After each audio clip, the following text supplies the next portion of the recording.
สงบเป็นคนที่รักสงบแต่ถึงรบไม่ขาดมามองดูนะครับสังเกตดูความเป็นไปของประเทศไทยทั้งที่เราเป็นเขตที่อุดมสมบูรณ์ภัยธรรมชาติของเราก็มีมีน้อยกว่ามีน้อยกว่าบางประเทศหลายๆประเทศมีภัยธรรมชาติเยอะเหลือเกิน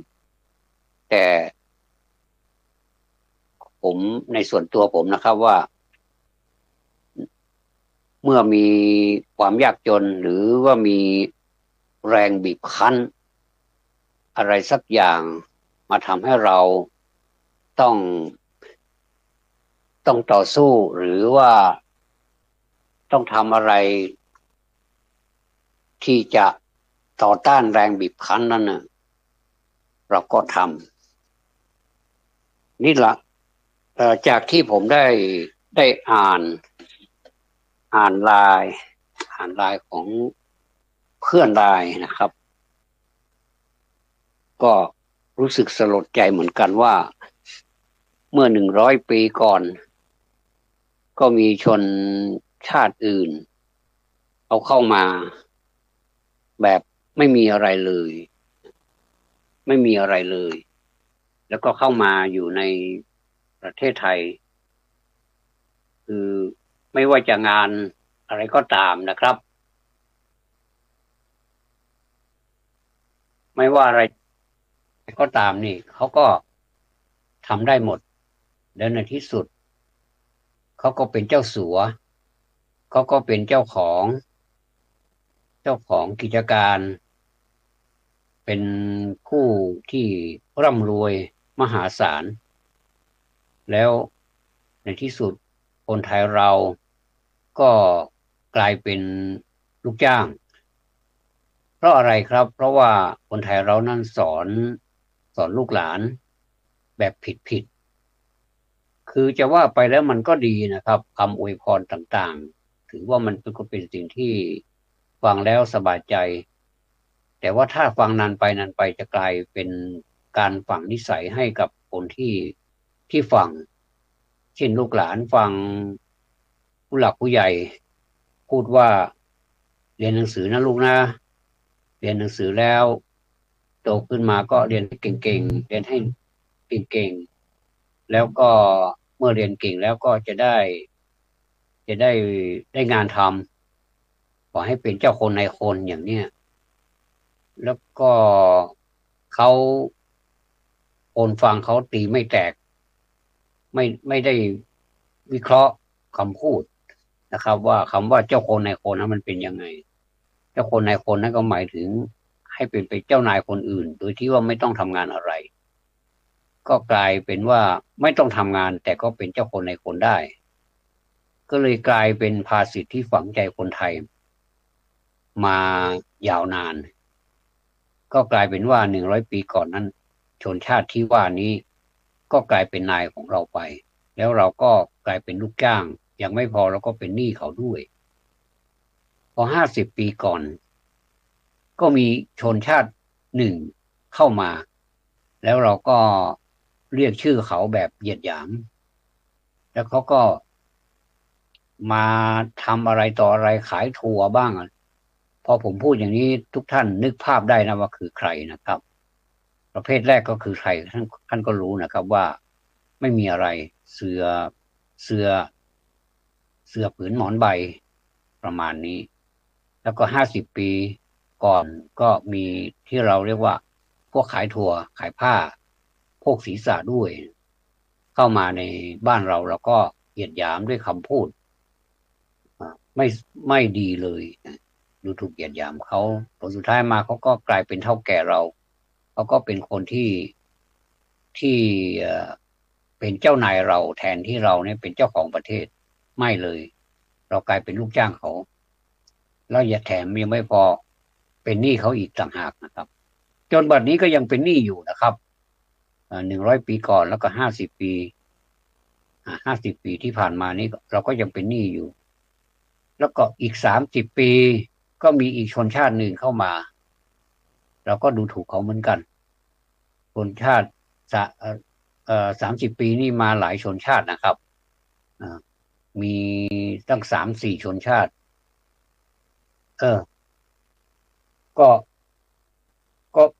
ก็มาถึงไม่ใช่ขอโทษชนชาตินั้นก็เป็นชนชาติเดียวเขาเข้ามาเขาก็มาทำเขาหนีตายมาหนีความยากจนมาเหมือนกันแล้วก็เข้ามาสู่ประเทศไทยนี้ก็กลายเป็นเหมือน2 ประเภทแรกก็คือเป็นเจ้านายเรามีโรงงานเป็นเจ้าของโรงงานเป็นคนที่มีฐานะดีแล้วแล้วเมื่อไม่นานมานี้นะในปัจจุบันนี้ก็มีก็มีมาอีกหลายชนชาตินะครับท่าน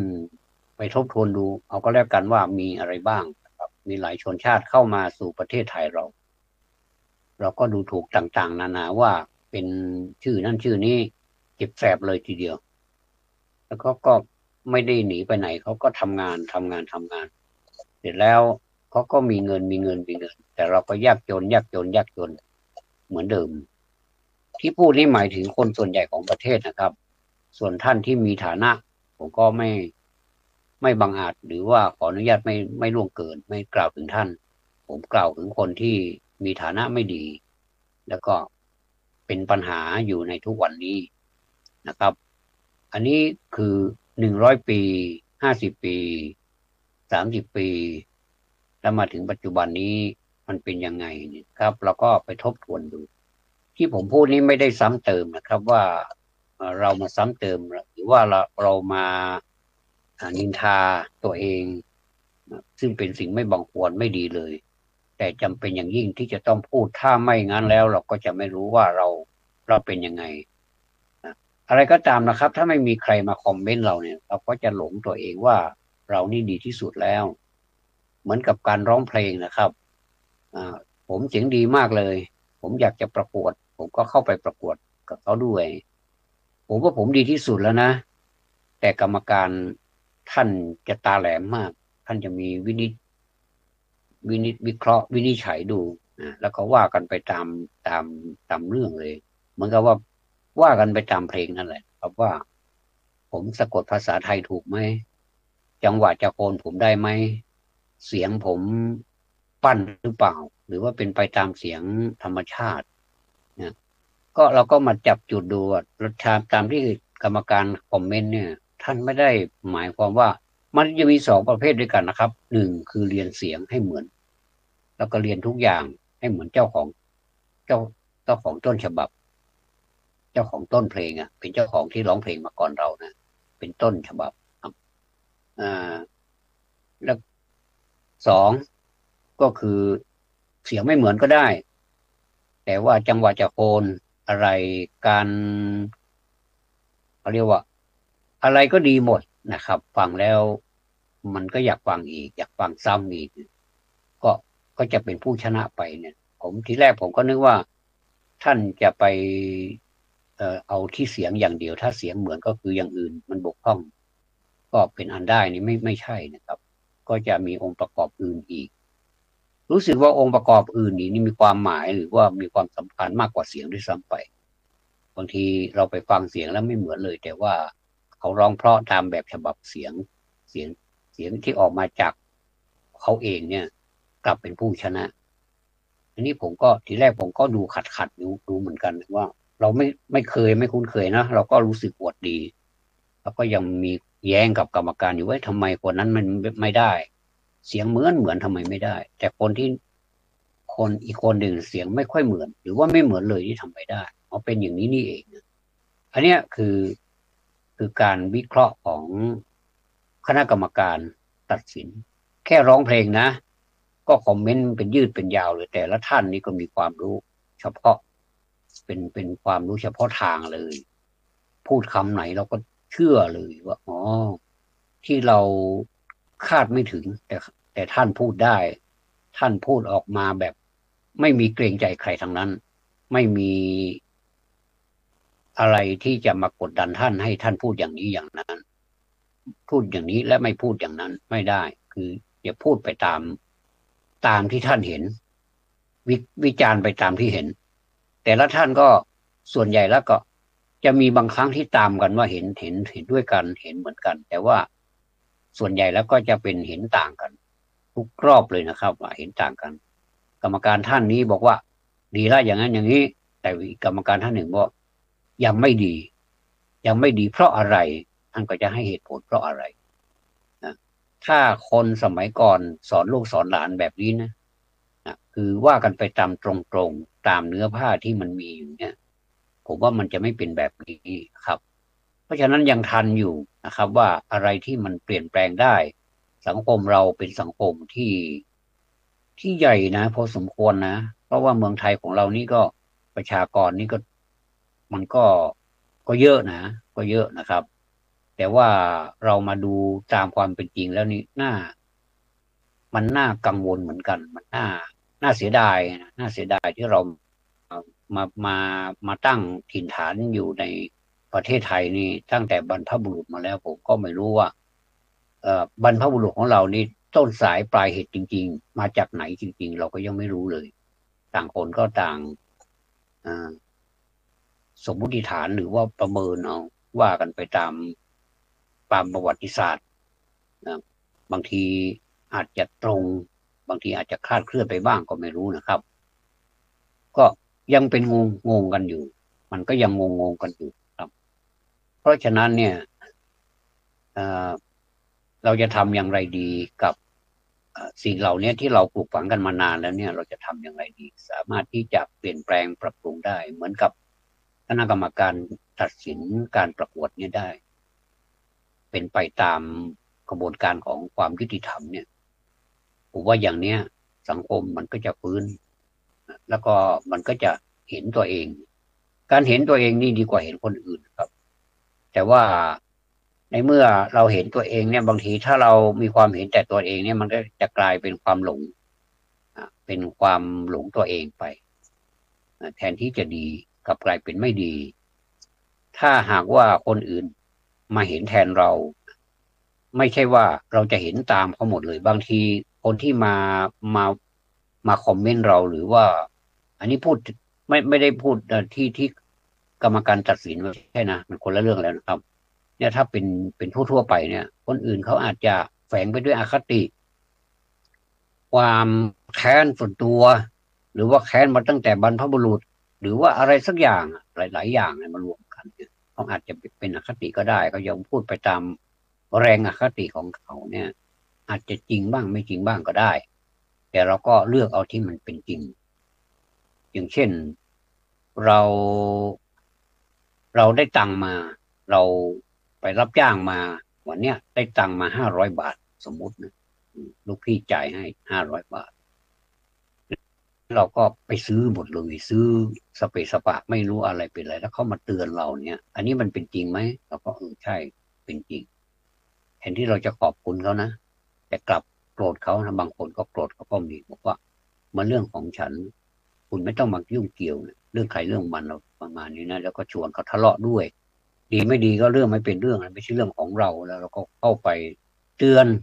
เตือนเพราะความหวังดีกลับกลายเป็นประสงค์ร้ายซะนี่นะ อย่างนี้ก็มีในสังคมมาเห็นเยอะเลยนะครับบางทีคนดีอยากจะทำดีแต่โดนต่อต้านโดนว่าโดนโอ้โหผู้ซ้ำเติมมากมายถ้าสำเร็จมาก็เป็นความสำเร็จของทุกคนของหมู่บ้านแต่ถ้าผิดพลาดมานิดหน่อยก็โอ้โหโดนถล่มทัวร์ลงแล้วทีนี้ทัวร์ลงก็ที่ผมอยากจะอันนี้ไม่ใช่อยากจะนะก็ที่ผมเสนอดีกว่าที่ผมเสนอว่าเอ่ออะไรที่มันจะควรแก้ไขอย่างเช่นโตขึ้นมาให้เป็นเจ้าคนในคนนะลูกนะอย่างเนี้ยผมไม่เคยพูดกับลูกเลยนะครับผมก็มีลูกเหมือนกันนะผมไม่เคยพูดแต่เราจะเอาอะไรใส่ลงไปในอ่ะเอาเป็นอย่างนี้ก็แล้วกันเราไม่พูดคือจุดเป็นช่องว่างไว้ก่อนว่าเราจะพูดอะไร ที่เราจะสอนอะไรต่อไปนี้ก็คือเราจะสอนหลักของการปฏิบัติตัวหลักของการขยันความอดทนความพยายามความเพียรอะไรต่างๆนะให้เข้าไปในช่องว่างจุดนั่นนะจะได้ไหมแค่นั้นเองครับถ้าทำได้โอเคผมเห็นด้วยทุ่มสุดตัวเลยถูกต้องแน่นอนเลยครับเพราะว่าเราไปเห็นชนชาติอื่นเนี่ยเขาสอนลูกสอนหลานเขานะ เขาสอนให้เป็นคนอดทนไม่ได้สอนให้เป็นเจ้าคนนายคนจริงหรือเปล่าเนี่ยไม่ได้สอนให้เป็นเจ้าคนนายคนเออมีเหมือนกันในหนังอ่ะมีเยอะแยะเลยไม่ว่าจะเป็นหนังอะไรอ่ะคนหนึ่งเป็นลูกเทวดาอย่างเนี้ยนะเขาก็สอนให้ลูกเขาเป็นเทวดาไปเรื่อยๆไม่ได้ให้ไม่ไม่ได้สอนลูกเขาเป็นคนธรรมดาหรือว่าอยู่กับดินอยู่กับดินก็คือเกิดมาแต่ดินก็อยู่กับดินอย่างเนี้ยมีไหมอ่าก็คือเหมือนเป็นเหมือนมีหมอดินนะครับหมอดินอ่ะเขาแต่งโครงไว้นะครับว่าหอมฉุนขมฝาดเปรี้ยวปราแปร่งสรรพคุณพริกแพลงแก้โรคโคลกเป็นเครื่องต้มแกงกลิ่นหอมนาตำรับยาต้านโรคเกียรติได้จากดินนี่ก็ได้จากดินนะเราปลูกพืชก็ได้จากดินนะแล้วอะไรโตบนดินอีกยามเล็กเปลือยตีนเล่นเหยียบดินล้มลุกคลุกคลายปีนไม่พอเหนื่อยพับนอนแผ่ผินกลางดินอุ่นแดดแรงกลับปืนยึดข้อแยกเขี้ยวยิงฟันนี่นี่เป็นโตบนดินแล้วผมดูแล้วมันสุดยอดจริงๆใครเป็นผู้แต่งอัจฉริยะจริงๆแล้วมีอีกการหนึ่งคือเกิดแต่ดินนะกายกอบกำเนิดด้วยดินธาตุจัตุบาททวิชาติไม่เว้นเสมอด้วยความตายทั่วแท้นาหมดแรงสิ้นใจมาลายรับกลับคืนสู่ดินมันก็เกิดแต่ดินกันทั้งนั้นแล้วเราจะไปวาดสวรรค์ไปวาดความฝันให้ลูกหลานเราให้เป็นเจ้าคนในคนได้อย่างไรผมก็แปลกใจเหมือนกันนะครับผมอาจจะพูดรุนแรงไปหน่อยแต่ว่าอันนี้พูดไปตามความจริงว่าเป็นเพราะเหตุนี้กระมังที่ทำให้คนไทยเรานี่ไม่สู้ไม่ค่อยใช้แรงพอใช้แรงนิดหน่อยนะอย่างเช่นระดับชาวบ้านธรรมดาทั่วไปนี่พออยู่พอกินแค่นั้นก็พอแล้วเราก็อยู่กันไปตามเรื่องนะไม่ได้มีการพัฒนาอะไรเลยแม้แต่การพัฒนา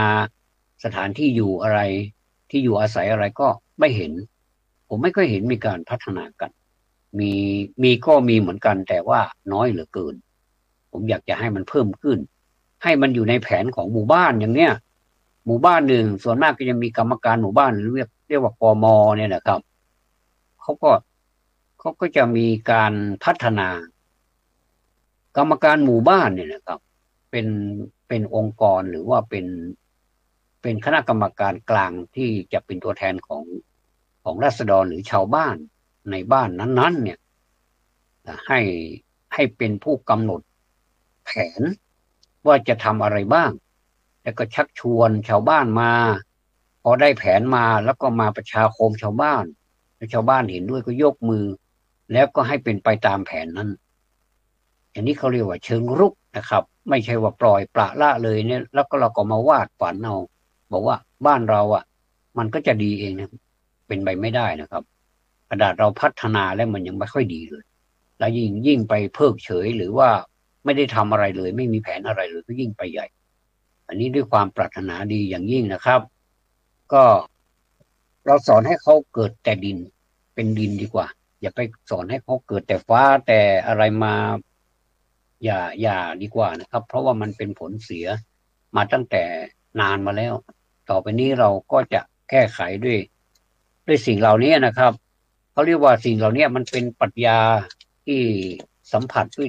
ตาไม่เห็นมันเป็นคำพูดมันไม่ใช่ปฏิบัติ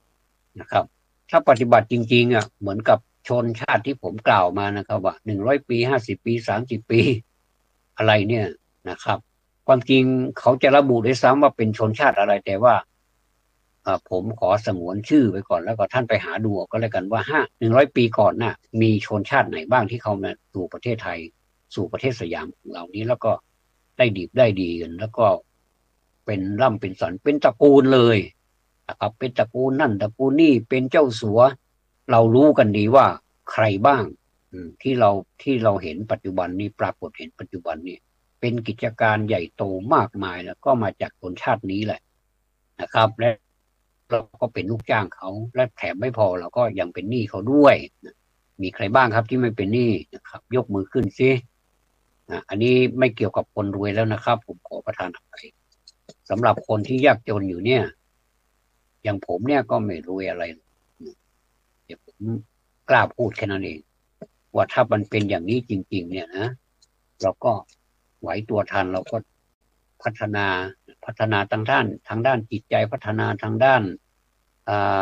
ที่อยู่อาศัยพัฒนาทุกด้านเนี่ยดูสิมันจะเป็นยังไงพัฒนาทางด้านเรียกว่าปรัชญาต่างๆที่ให้กับลูกหลานสมัยก่อนเนี่ยผมว่าใช้ไม่ได้แล้วล่ะมันความจริงมันใช้ไม่ได้มานานแล้วล่ะแต่เราก็ยอมรับนะเพราะว่าเราก็เคารพนับถือผู้หลักผู้ใหญ่นะครับแต่บางทีผมขอวิงวอนนะครับผู้หลักผู้ใหญ่เห็นตามความเป็นจริงเถอะนะว่ามันเป็นยังไงพ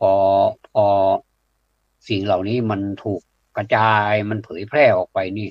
มันทำให้ลูกหลานเราขี้เกียจขี้ค้านไม่อยากจะทำงานเลยก็ต่างคนต่างแข่งขันทำเรียนเพื่อที่จะไปเป็นเจ้าคนนายคนแต่ไม่ได้เรียนไปเพื่อลงสู่ดินเพื่อทำกับมือเพื่อใช้สมองให้เต็มที่เต็มกำลังเนี่ยถ้าเป็นอย่างเนี้ยผมสาธุด้วยนะครับและหลายท่านก็เห็นด้วยบอกสาธุแม้แต่พูดธรรมดานี่คุยกันธรรมดานี่ผมก็พูดแบบนี้นี่ผมมาออกอากาศผมก็พูดแบบนี้ถ้า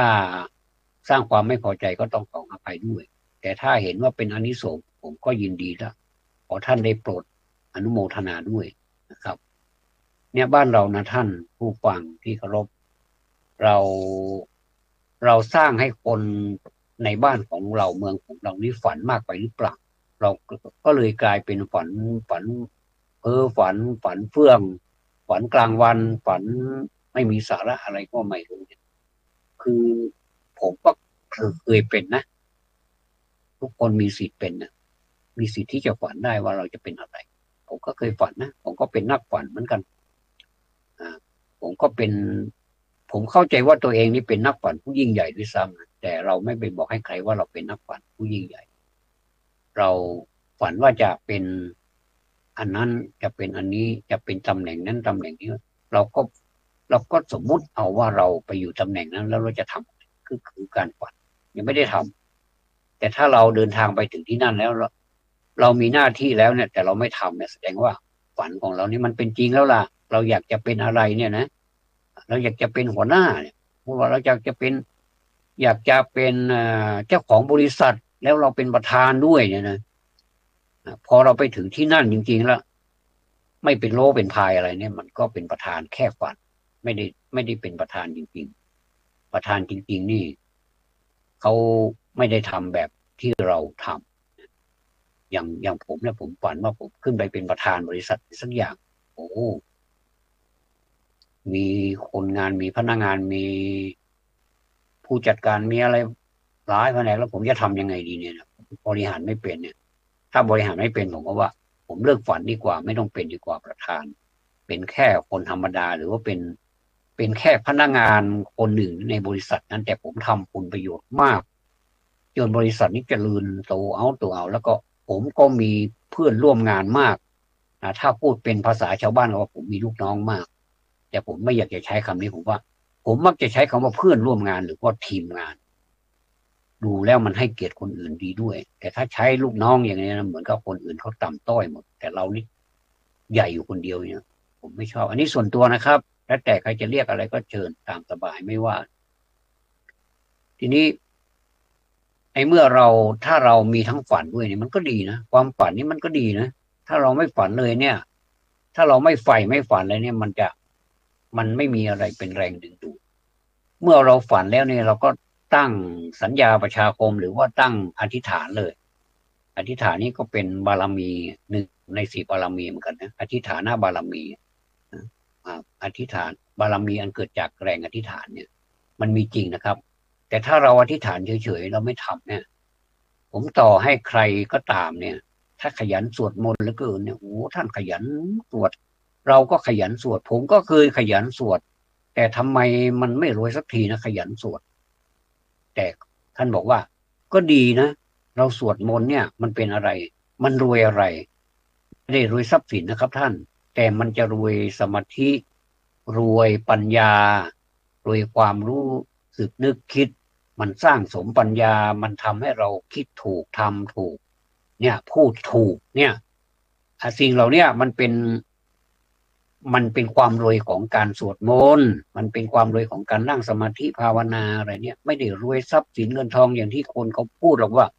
คุณสวดมนต์แล้วเธอเดี๋ยวทรัพย์สินมันก็จะไหลมาเทมาเนี่ยมีไหมเนี่ยผมไม่เคยเห็นเลยแม้แต่ผมจะเป็นคนขยันในการสวดมนต์ผมจะท่องบนผมจะ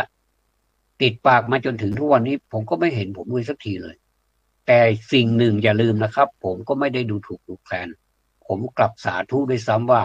อ๋อสิ่งเหล่านี้นี่เองทำให้เราเกิดปัญญาใครใครส่งให้เรามาเป็นคนพูดผ่านทางวิทยุนี่ไม่มีใครส่งผมมาเลยผมผมส่งตัวเองเข้าประกวดผมเป็นคนที่ชอบแสดงออกผมยกตัวอย่างผมนะหลายท่านเนี่ยความคิดความอ่านจะดีกว่าผมเยอะเลยผมวัดรอยเท้าซ้ายของท่านยังไม่ได้เลยนะแต่ผมกล้าพูดอย่างนี้ว่าเออผมก็ชอบเป็นคนสวดมนต์นะผมก็ท่องบทนะผมก็ดูหนังสือธรรมะนะผมก็เรียนด้วยนะเออถ้าสมมุติว่าผมเรียนแล้วผมทิ้งผมขว้างอย่างเนี้ยการเรียนของผมมันจะเป็นประโยชน์ไม่เป็นประโยชน์เลยแต่มันก็จะมีดีอยู่นั่นหน่อยก็คือผมได้รู้ได้เห็นได้ทราบว่าความเป็นมาหัวข้อทำเป็นอย่างนี้แต่อย่าลืมนะครับว่าพระพุทธเจ้าท่านไม่ได้สอนแบบว่าให้เรียนเฉยๆให้รู้ได้ไปประกาศแล้วก็ไปประกวดประชันกันอย่างนี้ไม่ใช่มันก็จริงอะนะเราเราเรียนมามันก็ต้องมีการสอบมีการทดสอบมีการเทสเนี่ยเรียกว่าเทสนี่แปลว่าสอบใช่ไหมครับสอบทดสอบกันว่าใครมีความรู้แค่ไหนเพียงไรแต่งกระทู้เนี่ยทำได้กี่หน้าเนี่ยมันจะขึ้นกระทู้เขาให้ตั้งให้มาแล้วก็เราก็สอบอย่างเนี้ยเป็นไปได้ยังไงว่าตัวหนังสือ2 บรรทัดแรกเป็นภาษาบาลีบรรทัดต่อมาเป็นคำแปลเนี่ยแล้วก็บางทีก็บอกที่มาด้วยมาจากอะไรนะแล้วก็ให้เราแต่งเนี่ยตั้งแต่ตัวแรกไปเลยเนี่ยจนสรุปในขณะที่เราแต่งไปได้สักพอสมควรเนี่ยเราก็หาภาษิตอื่นเนี่ยซึ่งไม่เหมือนภาษิตต้นเนี่ยไม่ใช่เอาภาษิตต้นมาเชื่อมอีกเนี่ยมันไม่ได้มันต้องเอาภาษิตอื่นมาเชื่อมแต่ให้มันสัมพันธ์กันเนี่ยทำได้ยังไงไม่ว่ามันจะต่างหมวดสมมุติว่าท่านขึ้นหมวดตนเราเอาหมวดตนอีกก็ได้แต่ว่าให้มันต่างภาษิตต้นที่เขาแต่งที่เขาเป็นภาษิตที่เป็นโจทย์อะให้เราแต่งโจทย์เขาแล้วก็เอาภาษิตที่เป็นหมวดเดียวกันก็ได้แต่ให้มันไม่ใช่เหมือนเดิมไม่ใช่เหมือนอันที่เขาให้เรามาเนี่ยอันแต่ต้นเนี่ยไม่ใช่เราก็สามารถที่จะมาแต่งได้ในหมวดเดียวกันก็ได้นะถ้าเป็นนักธรรมชั้นตรีก็แต่งชั้นเดียวก็คือตรงข้างต้นแล้วก็ตรงกลางแล้วก็สรุปแค่นั้นเองนี่นักธรรมตรีหรือว่าธรรมศึกษาชั้นตรีเนี่ยและทำไมเราไม่ถามตัวเองว่าทำไมเราแต่งได้ก็เพราะเราได้เรียนมาเมื่อเราเรียนมาแล้วเนี่ยครับมันก็เลยเป็นทักษะเกิดทักษะโอ้อย่างนี้มันก็ไม่ยากเลยนะเราก็แต่งไปเขียนหนังสือให้มันรู้เรื่องด้วยไม่ใช่ว่าเขียนรู้แต่เราบางทีตัวเองเขียนยังอ่านไม่ออกเลยเนี่ยแล้วให้อาจารย์ผู้ตรวจเนี่ยมันก็หัวปวดเหมือนกันดีไม่ดีเขาก็ปรับตกไปเลยบอกอ่านไม่รู้เรื่องมันก็ต้องเขียนให้รู้เรื่องสวยไม่สวยไม่ว่ากันนะครับแต่ขอให้มันรู้เรื่องให้มันเป็นจังหวะจักรให้มีวรรคมีย่อหน้าก็มีวรรคมีอะไรก็ว่ากันไปให้เป็นไปตามหลักภาษานะผู้ตรวจเขาก็จะได้คนนี้ตรวจง่ายนะบางทีนิดหน่อยเขาก็จะพาสให้ผ่านไปเลยเพราะว่าเดี๋ยวคนเนี้ยถ้าไปสมมติว่าอยู่ชั้นตรีถ้าไปอยู่ชั้นโทเขาจะปรับปรุงจะอยู่ที่การวินิจฉัยของผู้ให้คะแนนดีผู้ตรวจเขาจะสงสารเราก็ตอนนี้แหละนะครับก็คือเขียนรู้เรื่อง แล้วก็ให้มีความหมายด้วยถึงแม้ว่าความหมายมันอาจจะ ไม่มากเหตุผลไม่มากเพราะว่ายังไม่ช่ำชองไม่เรียกว่าไม่ถนัดชัดเจนอะไรเนี่ยคือยังทักษะไม่มากอ่ะมีน้อยแต่เขาก็ใส่ไปตามที่เขามีนะแล้วก็อาจารย์ผู้ให้คะแนนเนี่ยนะผู้ตรวจสอบเนี่ยเขาก็จะสงสารว่าโอ้คนนี้เขาตั้งใจจริงๆนะแม้คำพูดเขาไม่สละสลวยแต่เขาพูดตรงๆนะอย่างเนี้ยท่านก็ให้ไม่ใช่โอ้เรื่องจะใจไม้ไส้ละกรรมเขาจะดูโดยส่วนรวมนะครับว่าเอ่อการเขียนของเขานี่เป็นไปยังไงถูกต้องตามที่ได้กำหนดมาไหมมีย่อหน้ามีวรรคมีการเขียนภาษาบาลีถูกไหมจุดตรงไหนถูกอันตรงไหนนั่นคือมันจะมีจุดที่สะกดแล้วก็จุดอังนิกหิตอะไรเนี่ยมันไม่เหมือนกันถ้าเอาอังนิกหิตมาใส่ตัวข้างล่างเป็นตัวสะกดเนี่ยมันก็ไม่ใช่มันก็ต้องจุดแบบให้เห็นเป็นดำๆแต่ว่ามันไม่มีเหมือนอังนิกหิตเนี่ยนะมันก็เลขศูนย์เล็กๆอ่ะนะครับ มันก็ไม่ได้เนี่ยถ้าอย่างเนี้ยเขาก็จะเก็บที่มันผิดเก็บแล้วก็ดูโดยรวมว่าเอ่อให้ความหมายถูกไหมมีคติมีอะไรคำสอนที่เขาท่าไหมเนี่ยเขาก็จะให้ไปตามนั้นถ้าสมมุติว่าอันนี้มันได้ไม่เต็มแต่ว่าวิชาอื่นมันได้เต็มเขาก็เอามารวมกันถ้าส่วนใหญ่มันได้มันก็คือข้ามก็คือเรียนจบแล้วก็ได้ไปประกาศนั่นเอง ส่วนตัวผมถึงจะได้ใบประกาศเป็น10เป็น100ผมก็ไม่ยินดีอะไรสักอย่างก็คือเฉยๆอันนี้นี่ไม่ใช่อวดดีนะครับก็คือหมายความว่าถ้าเราได้มาแล้วเนี่ยเราก็ต้องมาต่อยอดเองเช่นอ่าบอกว่าหลักหลักขันติความอดทนนะขันติความอดทนอะไรบ้างเนี่ยนะเราก็มาแยกเอาและสิ่งเหล่านี้มันต้องใช้ความอดทนจริงๆคือใช้ความอดทนของหัวใจความอดทนของร่างกายอะไรเหล่านี้นะครับให้มันอดทนเหมือนกับขันติความอดทนจริงๆแล้วก็ทำตามที่แยกออกมาเป็นอย่างหนึ่งสองสามอดทนต่อความลำบากอดทนต่อความตรากตรำอดทนต่อความเจ็บใจแล้วเราก็มาอธิบายว่าอดทนต่อความลำบากยังไงนะตรากตรำทำยังไงตรากตรำการทำงานอะไรต่างๆลำบากก็ลำบากอ่ายากจนเหลือเกินลำบากเหลือเกินเราจะทำยังไงเราจะพลิกผ่านชีวิตของเราได้ไม่ให้มันลำบากอย่างนี้เนี่ยก็อธิบายแบบสั้นๆอย่างนี้ก็ได้นะครับแล้วก็อดทนต่อความเจ็บใจแล้วก็เอา3 อย่างนี้มาเปรียบเทียบกันว่าเอา2 อันแรกเนี่ยอดทนต่อความลำบากอดทนต่อความตรากตรำมันไม่เท่าไหร่หรอกเพราะมันเป็นพื้นฐานของคนทั่วไปธรรมดาคนเราก็ต้องทำงานเนี่ยนะเราทำสวนเราก็ต้องอดทนตรากตรำไม่ว่าฝนจะตกแดดจะออกมันก็ต้องทำเราทำไปด้วยเราบำรุงสุขภาพของเราไปด้วยพักผ่อนให้เพียงพอกินของที่มันมีสุขภาพพลานามัยที่บำรุงร่างกายเราเนี่ยมันก็อยู่ได้ทำส่วนอะไรมันก็เหนื่อยเขาก็เหนื่อยเราก็เหนื่อยเขาก็คนเราก็คนมันก็เหนื่อยเหมือนกันนั่นแหละแต่ว่าความอดทนของใครจะมากกว่ากันและความสำเร็จที่ซึ่งเป็นเป้าหมายเนี่ยเราจะทำสวนเนี่ยเรายกแปลงเราทำสวนเราปลูกเราหว่านอะไรเนี่ยเราก็จะดูที่ผลของการกระทำว่าปลูกผักกาดสมมุติว่าหว่านผักกาด หว่านผักกาดยาวเป็นแปลงยาวไปเลยล่ะนะจนถึงได้ปลูกแยกปลูกออกมาเนี่ยโอ้จากแปลงนะมันก็จะได้หลายๆแปลงนะเพราะว่าผักกาดนี่มันเวลาเราหว่านเนี่ยนะครับโอ้มันเยอะจริงๆนะแล้วก็เรามาแยกเป็นต้นแล้วก็เอามาปลูกเป็นต้นไปเนี่ยจากแปลงเดียวเนี่ยนะกลายเป็นอ่าหลายแปลงเลยเต็มสวนเลยมีที่เท่าไหร่ก็นั่นแหละดูแลผักกาดยาวก็เป็นแถวไปเลยเนี่ยอย่างเนี้ยสมมุตินายกอทำนายกอได้เป็นอย่างว่าเนี่ยนะแปลงยาวเลยโอ้โหขนาดยังไม่ได้ใส่ปุ๋ยไม่ได้อะไรนะแต่ดูแลมากเลยดูแลเรื่องของวัชพืชอะไรเนี่ยตามหลักเลยขนาดไม่ได้ใช้ปุ๋ยอินทรีย์เลยเนี่ยนะมันไม่ใช้ปุ๋ยเคมีเลยเนี่ยนะเอาแค่พื้นปุ๋ยอะไรที่เป็นหญ้าเป็นอะไรเนี่ยมาทำเป็นปุ๋ยพืชสดปุ๋ยอินทรีย์อะไรเนี่ยมีเศษอาหารอะไรก็ไปทำเป็นแบบ เป็นปุ๋ยเนี่ยเกิดขึ้นมาแล้วก็ไปใส่เนี่ยงามกันทั่วสวนเลยเนี่ยนะก็ขายได้มีราคาได้กำไรรวยได้เหมือนกันเนี่ยในขณะที่ขอก็ทำเหมือนกอนั่นแหละแต่ขอไม่ได้สนใจอะไรหรอกไม่ได้ลงมืออะไรหรอกรู้หลักนะว่าเพราะอบรมมาแล้วเหมือนกันเหมือนกับเราไปได้ไปเรียนนักธรรมแล้วเราก็ได้ใบประกาศมาเหมือนกันนะได้วันเดียวกันแล้วก็หลักสูตรก็เหมือนกัน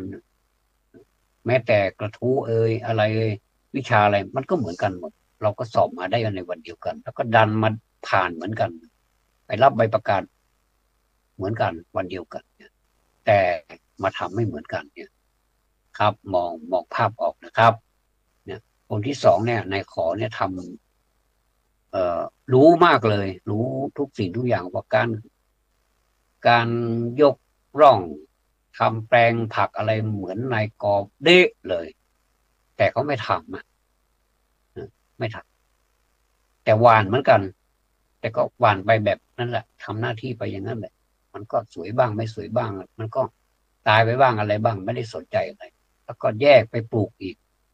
ก็ไม่ได้เหมือนในกอสักอย่างเนี่ยแต่เนี่ยผมว่าน่าคิดไหมน่าคิดไหมว่าประเทศไทยของเราเป็นอย่างนี้หรือเปล่าเป็นแบบในขอกันหรือเปล่าผมว่าเป็นนะครับเพราะฉะนั้นเรามาเรียนแบบมามาแบบเริ่มต้นกันให้เป็นเหมือนในกอนี้เขา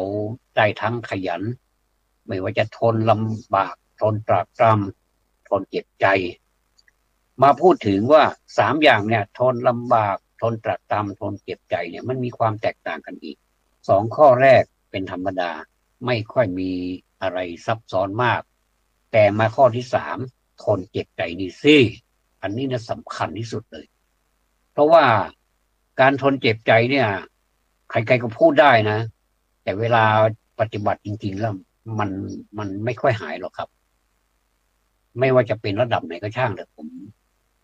มพูดได้เลยมันมีเจ็บใจกันทั้งนั้นมีหน้าเรามันถึงได้มีการทะเลาะเบาะแว้งกันบางทีก็อ่าไม่กินเส้นกันมองตากันก็รู้แล้วอยากจะกินเลือดกินเนื้อเหลือเกินคือบางคนก็ถึงกับไม่เผาผีเลยตายแล้วไม่ต้องเผาผีอะไรคือเราจะไปจองเวรกันถึงขนาดนั้นผมว่าโอ้เราก็มีศาสนาเป็นที่จะลงใจแล้วนะแต่ทำไมภาคปฏิบัติจริงๆของเราไม่เป็นอย่างนั้นเลยมีแต่ศัตรูเต็มไปหมดเลยผมว่าอันนี้มันเป็นเพราะอะไรต้องเอามาพูดกันนะครับอย่างเช่นผู้มีส่วนในการบริหารอย่างกรรมการหมู่บ้านก็ดีอย่างเงี้ยนะมันต้องเอาสิ่งเหล่านี้เข้าไปสิ่งเล็กๆน้อยๆนะแต่ยิ่งใหญ่เนี่ยเข้าไปประชุมปรึกษาหารือกันแล้วทำมาเป็นแผนออกมาแล้วก็นำสู่ประชาชนเวลามีการประชุมก็นำสู่ประชาชนประชาชนก็จะเห็นด้วยแค่เราพูดอย่างนี้ก็เห็นดีเห็นงามแล้วนะครับผมว่าถ้าอย่างนั้นเนี่ยมันก็จะเปลี่ยนแปลงไปทีละเล็กทีละน้อยแล้วก็บ้านของเราชุมชนของเรานี่จะกลายเป็นสวรรค์เล็กๆเนี่ยซึ่งเป็นสวรรค์ที่ไม่มีใครมาทำให้เราแต่เราทำกับมือเรานะโดยมีกรรมการหมู่บ้านเป็นแกนหลักเป็นกรรมการหลักซึ่งต้องพึ่งได้นะครับไม่ใช่ว่าเป็นกรรมการหมู่บ้านก็ได้แต่ชื่อแค่นั้นมันก็ใครก็เป็นได้แต่ว่าถ้าจะทำงานจริงๆแล้วยอมรับว่ามันเหนื่อยนะครับต้องได้รับแรงกระเพื่อมแรงต้านจากสิ่งต่างๆมากมายเลยแต่เราก็ไม่สนขอให้มันให้เป็นไปตามพูดแล้วก็ชาวบ้านเห็นว่ามันเป็นประโยชน์ทำเลยไม่ต้องไปสนหน้าอินหน้าพรมทางนั้นเลยทำไปเลยอะไรก็ตามถ้ามันทำแล้วมันเป็นประโยชน์แก่ส่วนรวมเนี่ยผมว่าทำไปแล้วมันไม่ต้องกลัวเสียเปรียบนะครับว่าใครจะดีกว่าใครจะเป็นนั่นเป็นนี่เนี่ยไม่ต้องสนใจแล้วก็อีกอย่างหนึ่งสังคมเราเนี่ยนะครับมักจะไปมองสิ่งที่ผิดเนี่ยเป็นตัวอย่างใครก็ตามที่ทำผิดทำผิดกฎหมายทำละเมิดอะไรเนี่ยเวลาจะทำบ้างไม่รู้จะไปลงที่ไหนก็เลยว่าดูคนอื่นเขาที่เขาก็ทำกันหมดถ้าอย่างนี้ผมว่าเจ๊งกับเจ๊งเท่านั้นนะครับผมทำนายได้เลยว่าไม่มีประเทศไหนที่เจริญกันแบบนี้ไม่มีนะครับนอกจากว่าจะเข้าใจเอาเองว่าทำอย่างเนี้ยมันดีแล้วผลตัวเราไปมันก็ดีแล้ว ถ้าอย่างนี้เขาเรียกว่าขาดความรับผิดชอบแล้วเมื่อขาดความรับผิดชอบอย่างเนี้ยมันก็เกิดความเห็นแก่ตัวแล้วก็ไม่เสียสละความเสียสละก็เป็นคุณธรรมข้อหนึ่งในพุทธศาสนานี้พระพุทธเจ้าท่านเคยตรัสไว้เหมือนกับจาคะไงจาคะนี่คือให้ไปเลยให้ขาดไปเลยไม่ใช่ให้กู้ถ้าให้กู้เนี่ยแสดงว่ายังมีเงื่อนไขอยู่คุณจะต้องหาเงินมาใช้หนี้เขาจะมีอย่างนะครับที่ว่าเขาให้ไปแล้วเขาไม่คิดดอกไม่อะผมว่ามันทุกคนแหละที่ออกเงินกู้เนี่ยเขาก็ต้องมองเห็นกำไรนะครับเราจะไปว่าเขาก็ไม่ได้เพราะว่าอยู่ดีๆเราไปกู้เขาเนี่ยนะเราก็ต้องรับผิดชอบเขาอันนั้นก็ต้องขอบคุณเขาด้วยสิที่ให้เงินเรามาถ้าไม่งั้นเราก็ไม่มีโอกาสที่จะลืมตาอ้าปากได้บางคนเห็นกู้นะครับผมเห็นคนที่มีความสำเร็จในชีวิตเนี่ยไปกู้มานะแต่ทำไมเงินกู้เขานี่ปัจจุบันเขากลายเป็นเศรษฐีไปเลยเนี่ยเงินกู้ไม่เท่าไหร่นะสมมุติว่ากู้ไป1,000,000เนี่ยโอ้มากสำหรับผมนี่มากมายเลยผมจะมีปัญญาไหมเนี่ยใครจะให้กู้เนี่ยไม่มีหรอกแค่แค่ไปขอกู้1,000 2,000นี่100 200นี่ก็จะตายอยู่แล้วไม่มีทางครับผมก็เลยกลายเป็นคนอย่างนี้เลยว่าต่อไปเนี่ยไม่ใช่ต่อไปนี่แหละคิดมานานแล้วล่ะว่าเราจะต้องพึ่งตนเองนะอย่าไปพึ่งคนอื่นนี่มันยากคนอื่นแล้วก็เป็นเพื่อนเราก็พอแล้วอะแต่ว่าถ้าจะให้เป็นแบบเป็นผู้ชูชุบอุปถัมภ์เรานี่ยากไม่เหมือนในนิยายไม่เหมือนนิยายในนิทานเราไม่มีอ่ะไม่มีจริงหรอกแต่นานทีถ้าเป็นไปได้นี่แสดงว่าเขาเขียนนิทานนิยายนี้มันก็มีจริงนะแต่นานทีนะครับเจอนะแต่นอกนั้นนี่เราทั้งดุนเลยนะครับเรานั่นแหละจะสร้างจะพลิกผันชีวิตของตัวเองได้พลิกผันชุมชนได้พลิกผันความเป็นนั่นเป็นนี่ของเราได้ตำแหน่งนั้นตำแหน่งนี้ของเราได้เนี่ยให้ประชาชนชื่นชอบจริงๆไม่ใช่มาฝันเอาไม่ใช่มาสร้างภาพไม่ใช่มันจะต้องเป็นจริงผมเห็นเจ้าหน้าที่ของรัฐนะครับไม่ระบุหน่วยงานเลยทำงานเพื่อประชาชนฝนตกแดดออกเวลามีน้ำท่วมอะไรนี่ผมเห็นผมก็ไม่ต้องเอ่ยชื่อก็ได้นะครับประชาชนเขาเห็นชาวบ้านเขาเห็นไม่ต้องเอ่ยชื่อก็ได้ก็ก็ไปหมดเลยไม่ว่าจะเป็นกลางค่ำกลางคืนยังไม่พอผมให้อ่ะเขาเป็นสตรีด้วยไม่ใช่บุรุษนะเป็นผู้หญิงอีกต่างหากทำไมแข็งแกร่งขนาดนั้นชื่นชมยินดีเขานะอย่างเนี้ยไม่ต้องเอ่ยชื่อก็ได้นะครับหรือจะหาว่าไปกระทบกระเทียบคนอื่นเขาอ่ะ